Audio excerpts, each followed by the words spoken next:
All right. Well, it is 5 after, so I'm going to go ahead and get us started. Seems like most people have joined us.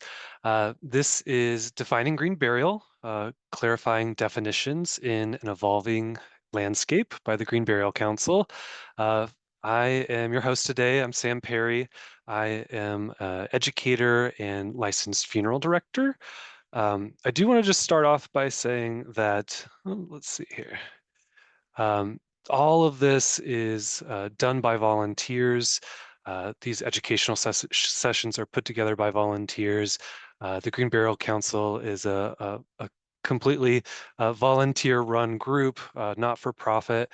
So if you have the ability to make a donation to help for future projects, we'd really appreciate it.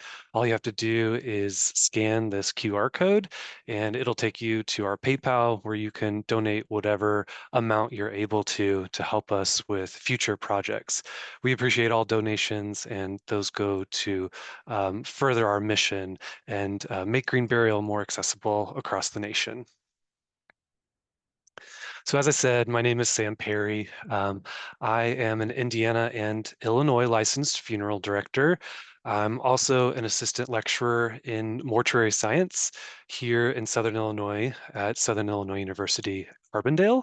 I am a educator and really proud of the fact that I've gotten to teach one of the first courses on green funeral services in the nation.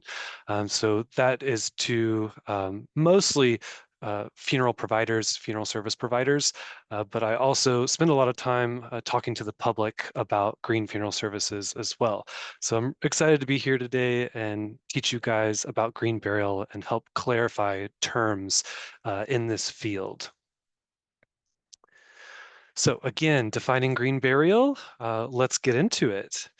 Today we're going to talk about what is green burial, our principles at the Green Burial Council, myths and misconceptions that kind of come with this field, our role at the Green Burial Council with new options that are being especially talked about a lot in the media right now, green burial in numbers, so kind of the impact statistics of different green burial options or green funeral service options, and then additional resources. So if you're new to this topic and want to learn more, we have other YouTube videos that you can watch, lots of resources on our website that we will link you to tonight.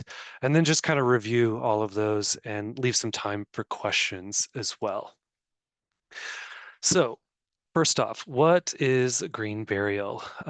Green burial is the environmentally conscious approach of full body burial. So full body directly in the ground and minimizing ecological impact. And some of those words we're going to break down a little bit, like what's it mean to be, minimize the ecological impact of burial. I typically break this out down into three parts. So in regards to the body itself, the container that's used, and then the cemetery that's used. So the main takeaway here is that we're talking about full body burial directly in the ground. And this is the way that most of the world has buried their dead. And most of us, for most time, a lot of religions have buried the dead in this way. Very simple. I always liked the order of the good death. They call it just burial. It's just burial, nothing fancy, simple burial. But to get into the specifics when it comes to the body, so foregoing embalming. And embalming, for the most part, contains formaldehyde, which has become a known carcinogen for especially those who are using it, so embalmers. So foregoing toxic embalming and allowing for the natural decomposition, the natural breakdown of the body to occur. So not inhibiting that natural process. So that is part of our mission, which is protecting worker health. And when it comes to the container, what we're trying to do is do away with vaults, especially. Vaults, the creation of vaults has a really large impact on the environment. To make them puts a lot of emissions into the atmosphere. And it's not necessary. It's not required by law, and it's usually just a cemetery rule. So doing away with that, and opting for biodegradable containers. So putting the body into something like a shroud, or a wicker basket or a simple pine box are all reasonable biodegradable containers that would be acceptable for green burial, the full body burial into the ground. And then the cemetery. So at the cemetery, we're trying to be as sustainable as possible, discontinuing herbicides, pesticides, fertilizer, at the very least minimizing those, but hopefully discontinuing those wherever possible. Uh, Implementing sustainable management practices. So this can look a lot different at each of the cemeteries. Um, we at the Green Burial Council do certify three different types of cemeteries. So hybrid being the first, which is a cemetery where they bury both naturally and conventionally. It might look very much like a conventional cemetery, but they also allow for green burial in those spaces. Another one is natural cemetery. So they're only allowing for natural burial, burial of the body without embalming, directly in the ground, no vault in a biodegradable container. And that's all they do in that space. And then conservation burial. So it's really like the most stringent, most strict, and really the most environmentally friendly when it comes to the cemeteries that we certify. And so they're really looking to support conservation work. They typically are aligned with a conservation trust or have some sort of easement on their land to double protect that land, both from burial law and then conservation law as well.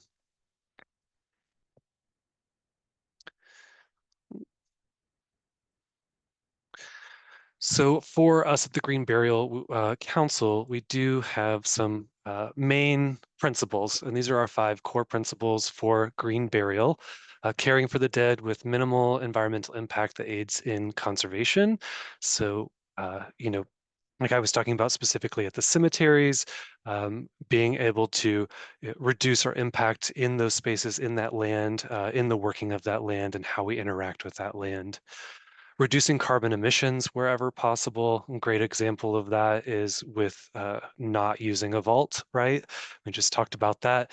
Not using that vault helps us reduce emissions because of the creation of that vault. And then protection of worker health. So good example of that is foregoing embalming. We're protecting the health of those embalmers by not choosing that particular embalming method or choosing embalming at all. And then restoration and preservation of habitat. So in those cemeteries, if there are particular flora and fauna that are struggling or need protected, or need restored, that would be part of the mission of that cemetery as well. And another important one that comes with this is just the involvement of family, community in this process. So for all of our standards, we think about these core principles and how we can implement them when certifying different providers, be it funeral homes, cemeteries, or product providers. So some myths to just kind of flush out right here are first and foremost, is green burial safe? Is it sanitary? It is. Green burial meets all health and safety standards. We are still taking care of the body. Just because we're not doing embalming doesn't mean we're not bringing dignity to that body. We would still wash the body, dress the body, prepare the body for services, for ceremony. And a really great example of this is the Muslim and Jewish faiths that have essentially been doing this for all time, right? And they have community members that come together for this purpose: washing of the body, saying prayers over the body, to make it a community affair and a safe one, and clean practices as well. As far as price, green burial A lot of people come into this because they want it to be more affordable, and it absolutely can be more affordable, but it really depends on all of the merchandise and services you choose. So, a lot of people might say it's always more expensive. That's not necessarily true. It can be, but it's not necessarily. And I talk to my students about this as, you can, if you want to eat organic food, right? You can grow that organic food in your backyard and make it very affordable. You can do a lot of the parts and pieces on your own to make it affordable, versus going to, that fancy box store that has all of the organic food where it's much more expensive. So there are some options in here for you to take on parts and pieces of the funeral and do it yourself, or choose not to do certain aspects of the funeral, and make it more affordable. And when we're talking about different merchandise, we are excluding the vault. So that is a way that it can be more affordable. Um, but sometimes the cemeteries can be a little more expensive because the care of the cemeteries is sometimes a little more involved. It just kind of depends on the cemetery that you choose and the one that's available to you. Okay. So another myth is, does it align with cultural values? Um, Green burial and green funeral services are very adaptable, can align with a lot of different cultural needs. We've already talked about how, Jewish Muslim folks are really already doing this. They don't call it green burial, but that's what they're doing. They're not embalming, they're not using vaults, they're burying directly in the ground. But it also meets a lot of other people where they are. Another good example of this is in the Catholic faith. So, with cremation being a lot more popular these days, the Catholic Church struggled to support cremation just because it was essentially the destruction of the body wasn't keeping the body whole. And that sort of goes against the doctrine of resurrection. So this allows for that to happen, for the body to remain whole, and still have services, Catholic services around the body. Another myth that we wanted to kind of express to emphasize here is just whether it's legal or not. A lot of people, in fact, I gave a presentation to funeral directors earlier this week, and one of the funeral directors told me that it wasn't legal to um, have a public viewing without embalming. But that's not true. In no state is it illegal to have public viewing without embalming. All states are allow green burial, natural burial legally. So no, in no state is it explicitly outlawed. And you got to be really careful with that. A lot of funeral homes, cemeteries, they will have their own rules that say, they're not going to allow public visitation without embalming. But that's just their rule. You can choose to go to another funeral home that will allow that. And all funeral homes that we certify at the Green Burial Council uh, uh, allow that, or allow at least a private viewing of the unembalmed body. So this is legal in all states. Each state has their own unique laws when it comes to burying the dead, when it comes to funerals. So you do have to kind of be careful about certain restrictions depending on your state, but this is legal in every state. Same, I just want to say here too, with cemeteries, some cemeteries will have the rule that requires a vault. So it may be that you have to go to a different cemetery that doesn't have that rule. And for them, that's about efficiencies, about maintenance of the grave. A vault does allow them to have more efficient, easier maintenance of the grave, but not all cemeteries require those. So if you go to a rural cemetery, they typically don't have strict rules like that. They might not have a rule about having a vault. And then, of course, if you go to any of our certified cemeteries, they won't allow those either. So I do, those are all green burial specific definitions and explanations. But there are more options that are in the media right now that are being talked about. Probably one of the most popular one in the media right now is natural organic reduction, uh, kind of also known as human composting. Probably the most common colloquial term, human composting. So it's essentially the reduction of the body into compost. There are some trademark names that are fairly popular too, terramation, recompose, but natural organic reduction is the legal terminology that's being used. Some people might also call it NOR, just to shorten it. So the reduction of the body to compost. Um, this isn't green burial because it's not a final burial disposition. You're left with compost, and then something has to be done with that compost, right? So it's not a final disposition, it's a form of disposition. Same with alkaline hydrolysis. Alkaline hydrolysis, if you don't know, is also known as water cremation, wet cremation, biocremation. A couple trademark names are aquamation and resumation, I believe, is a trademark name as well. It's very similar to cremation as most of us know it, flame cremation, except that um, they're using water, heat, pressure, lye to reduce the body to bone. So in flame cremation, the body is reduced to brittle bone. In water cremation, the body is reduced to bone. In both situations, those bones are then pulverized down into what we call cremated remains or cremains or ashes. And again, there's no final disposition with that. Something still has to be done with those remains after the fact. So, some of these things do align as far as parts of our mission goes, but they're outside of our scope. We don't make definitions for these. We don't create standards for these.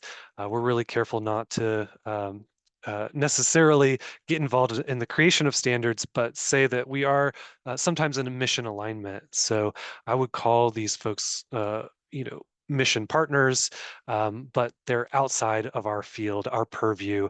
I would not call them green burial. Um, you might say that they're eco-friendly.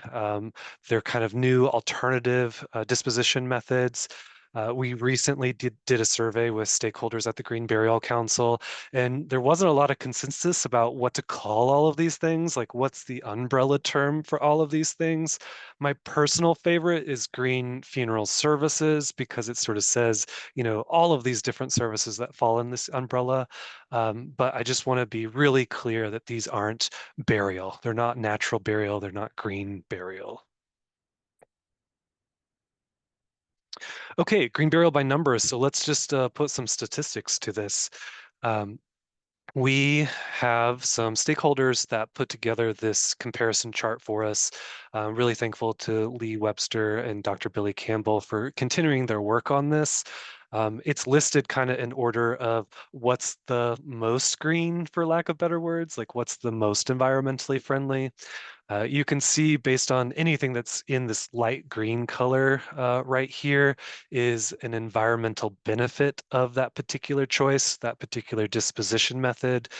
Anything that's gray is a cost. So conservation burial, has a lot of environmental benefits. It has the most, according to their research, and actually sequesters carbon through this process. Um, it helps save land as well. And there's nothing left over. There's no product to worry about to, find a final disposition for. So there's a lot of benefits, the most benefits with conservation burial. Then human composting, with that process, with the composting process, there's a lot of inputs that have to go into that process. So there are all of the if you guys kind of know about composting, they're the browns and greens that have to go into that process, right? Those could be in the form of a lot of different things, wood chips, alfalfa, different bulking agents that go into that process. All of those things have to be farmed, have to be collected. That has to be transported to this facility, which is an industrial facility. That industrial facility then has to be maintained. The electrical for it does as well. So there's a lot of inputs that go into making that happen. I think, personally, just on a personal level, I think it is a kind of interesting idea for urban solution for green funeral services, but it absolutely has its impact, a greater impact than conservation burial. Okay, when we're talking alkaline hydrolysis, flame cremation, again, even more inputs into these processes with electricity, with gas, um, and emissions too. So especially flame cremation, there are a lot of carbon emissions that go into the air, mercury that can be released from teeth fillings, and different particulates that go into the environment from the flame, the burning in that process. With alkaline hydrolysis, there's all of that effluent, that water that's left over from the process. That effluent has to go somewhere. Often it goes into the city sewer, and then the city sewers kind of have to manage that. And again, neither of these are protecting land, and have lots of inputs in the process. So just to kind of talk about where we are as a nation trend-wise, the National Funeral Directors Association is always doing an annual survey of consumers, and I find it really interesting to kind of check in with that every year as I'm teaching people, especially teaching the funeral industry. But right now, cremation is by far the most popular choice, and a lot of people think it's an environmental choice. They think it's more environmentally friendly, but it has a really large impact on the environment. So I caution you that if you are looking to cremation as a more environmentally friendly choice, that's not true. It might be more accessible and more affordable in some ways, but it's not the most environmentally friendly. Really exciting from the Green Burial Council's perspective is that more and more people are interested in green funeral services. So every year that the National Funeral Directors Association has done this, interest has gone up, and it just continues to go up. So in 2021, it was at 55% and now up to 68%. So it's really exciting to see that, people may or may not know exactly what it is, but they are wanting to be more environmentally friendly in their end of life. Still, on average, funerals are around $7,000. So that's something to consider. And more people are choosing to do this in non-conventional ways, ways that are more personal to them outside the funeral home. So, some key considerations when we're defining green burial, especially for us at the Green Burial Council, is that green and natural we use interchangeably. So, green burial, natural burial, those are the same things to us at the Green Burial Council. Um, we do define green burial as whole body interment into the ground, directly in the ground, but we use these words interchangeably. Um, like I was saying, with cremation, alkaline hydrolysis or water cremation, and natural organic reduction or human composting, all of these are not final forms of dispositions, right? There's still has to be something done with that final product. And I don't think I mentioned it, but with natural organic reduction, you're actually left with a about a truckload of compost from that process. So it's quite a bit of compost that if you're in an urban area, that might be complicated to find space for that much compost, right?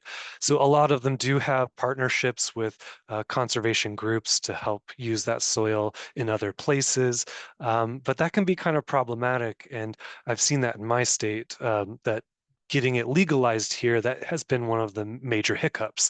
What do we do with all of this compost? So it does have this big impact in that way. Something else I really want to emphasize too is that the media is not always getting it right. And that's why we're finding it really important to have this conversation and do more education around what really is green burial. Because I've seen articles that say, green burial in the headline, but then they talk about natural organic reduction mostly. Or one of them even talked about cannibalism, and I'm not even sure how that got into the conversation. So they're not always getting it right, so don't always trust it, right? Um, Green burial, full body burial directly in the ground without embalming is what we're looking at. So if you do want to learn more, this was like very definition specific. If you want to learn more about who we are at the Green Burial Council, more nuances about green burial in general, um, we have another presentation that is called What is Green Burial? That goes more in depth on kind of the nuances. You can scan this QR code, it will go to our YouTube channel, and you can see all of those there. If you're really interested in planning your own funeral and you're not sure how or where to start, there's another really great video that I did with another board member. Emily, and it helps guide you through that planning process. And you can also download forms from our website to plan your own funeral. And we also, another one I want to highlight on there is just caring for our own dead, kind of how home funerals and green burials work well together. And there is sort of a continuum there of folks advocating for both and how they're connected. So also, if you're just really interested in this, really want to advocate for it, there's another video about spreading the word and being an effective communicator of green burial in your community. So just to conclude and kind of open this up to questions, we defined green burial, the full body burial directly in the ground, which helps to reduce environmental impacts. We talked about our role at the Green Burial Council in this field. We're specifically talking about full body burial. We help certify funeral homes, cemeteries, and product providers in relation to these types of services. And we just wanted to kind of clear up any misconceptions through this. And you can kind of check out our sources there as well. So I do just want to reiterate, this is all volunteered. All volunteer effort. I don't get paid to do this. I just do this because I'm passionate about it. None of us on the board do either. We do this because we care about the environment. We care about getting this information to you. So if you can make a donation, we really appreciate it. It goes to a great cause to help further our work at the Green Burial Council. So all you need to do is scan this QR code and that'll bring you to our PayPal so that you can make a donation uh, from today's work. So yeah, I am gonna minimize this and stop sharing. Check out our chat, see if we have any questions out there. If you had any things that came up for you, please let me know. Like I said, we didn't get super in depth about specifics, but I'm a funeral director passionate about green funeral services. I teach funeral directors how to implement this in funeral homes. So I'm happy to answer any specific questions that you have.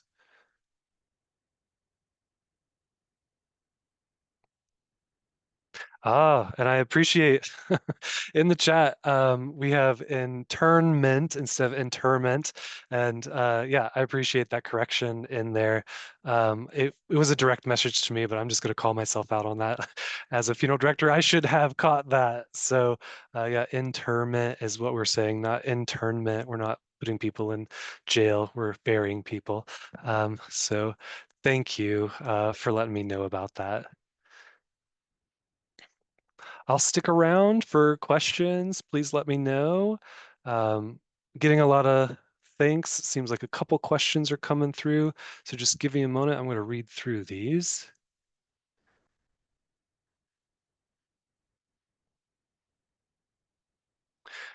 While questions are coming in too, this was recorded and will go up on YouTube. So if you didn't catch something, want to watch it again, that will be up there in a few days. So you'll have that available to you.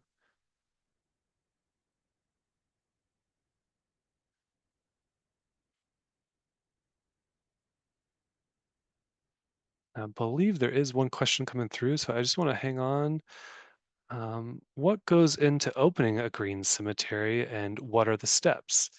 Great question. Not necessarily my area of expertise.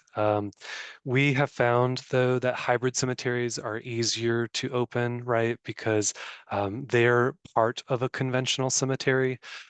So that conventional cemetery, you might approach them in your area and see if they're interested in this idea, if they can use some of their land to have green burial there. It makes it easier because it's already established, right? They already have the team to do it.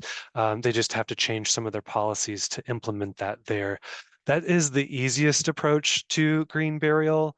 When it comes to opening up a natural cemetery, conservation cemetery, that is really its own class. There's a lot that goes into that, and a lot of it has to do with your particular area, your state, your local laws. I mean, that can even come down to your county or your township. So the Green Burial Council does have a couple classes that you can purchase that go in great depth and great detail on both how to open up a cemetery or how to offer green funeral services. The if you go to redesigning the end or our website, you can find the Green Burial Masterclass, and that'll teach you everything you need to know about opening up a cemetery. I'm a funeral director, so I do kind of the service side of things, not the cemetery side of things. We do have some more information on our website too, if you're just interested in kind of gleaning a view of that, and we can connect you to those. If you have trouble finding it, you can always email us at info@greenburialcouncil.org, and we can directly email that information to you. What are the laws for transporting the dead across state lines? Another really great question, which does depend on the state. So there's only one state that does require embalming for transportation of the dead, but only one that I know of, and that's Alabama. So if you're in Alabama, traveling into Alabama or out of Alabama with a decedent, then you are required to embalm. We do certify a green embalming fluid at the Green Burial Council currently, so that could be implemented. It's made of natural oils and alcohol so that it's less harmful to the environment than formaldehyde. So that's sort of an option for managing that situation. When it comes to other states, though, generally, and again, you need to kind of check with your state laws, but generally, you do have to have some sort of burial transit permit that can sometimes come from your health department. It usually accompanies the body from the hospital in transition to the funeral home. So that could be obtained at the hospital or the funeral home as well. Um, if you're working with the funeral home, they could very easily obtain that for you, and they should provide that to you if you're going to be traveling with a decedent. And just some other considerations there too. There are not a lot of laws outside of those few things. Um, but you just want to be concerned about preservation of the body, right? Carrying the body in a dignified manner. So keeping it covered, keeping the vehicle cool are important factors in that, especially without embalming. What is your perspective on pine boxes, or can you elaborate? It sounded like you approve, but prefer direct burial. Yeah, I absolutely approve. I have no problem with simple pine boxes. Some of them are a little better in that they, don't include metals in them, so they'll use dowels and something I'd keep in mind too is just making sure that it has handles on it so that you have easier movement with that body, with that container. Um, Pine is especially softwood too. It's a pretty sustainable wood because it grows really quickly, and because it's soft, it does biodegrade really quickly. So I think that's a great material to make a burial container out of. So sorry if I misspoke a little bit there, but I think that's a great material.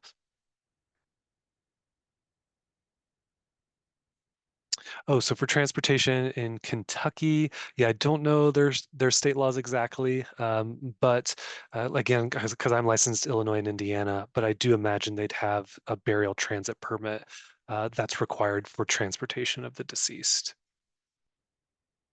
Yeah, I appreciate all of you too. Thank you so much for coming out, asking all of these great questions, helping us further our mission, right? By you coming here, listening to this and learning, you can go out and teach your community too. So I just appreciate you guys coming here too. Yeah, please spend more time with our videos on YouTube. Our website is a wealth of information. There's so much information on there. You can kind of get lost on there at the moment because there's just so much. But we are actively working on updating our website, making it more user-friendly. So you can be looking forward to that in the new year. And hopefully you'll be able to find things more easily, learn uh, yeah, just more efficiently on our website at that point. So that's all the questions I see. Um, I just want to thank you again. Thank you so much, and we will see you hopefully at our next public forum. So see you then.